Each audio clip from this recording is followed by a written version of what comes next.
తెలంగాణ ప్రభుత్వానికి నేను చెప్పేది ఏంటంటే చాలా అకౌంట్లు రుణమాఫీకి సంబంధించినటువంటి రైతన్నల అకౌంట్లన్నీ కూడా డిఫాల్ట్లోకి పడిపోయినాయి. అకౌంట్లన్నీ కూడా బ్లాక్ అయిపోయినాయి. సుమారు 15 లక్షల మంది బాధితులు, సుమారు 15 లక్షల మంది రైతు సోదరుల బ్యాంక్ అకౌంట్లు సీజ్ అయిపోయినాయి. దానికి కారణం మీరు రుణమాఫీలు సమయానికి చేయక, వాళ్ళు మిత్తిల మీద మిత్తిలు, వడ్డీల మీద వడ్డీలు కట్టలేక బ్యాంకులు వాళ్ళ అకౌంట్లను డిఫాల్ట్లోకి పెట్టింది.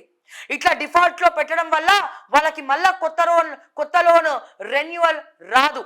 అంటే మళ్ళా రెన్యువల్ రావడానికి చాలా ఇబ్బందికరంగా మారుతుంది అని చెప్పి నేను మరొక్కసారి ఈ సందర్భంగా తెలియజేస్తా ఉన్నా.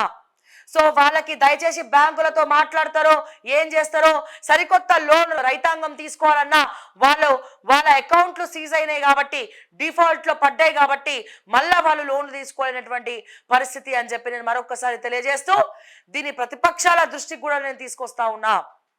సో దయచేసి డిఫాల్ట్లో ఎవరైతే అకౌంట్లు సీజ్ అయి ఉన్నాయో ఆ డిఫాల్ట్ అకౌంట్ల వాళ్ళ సంగతి చూడండి అని చెప్పి మరొకసారి తెలియజేస్తా ఉన్నా ఈ సందర్భంగా.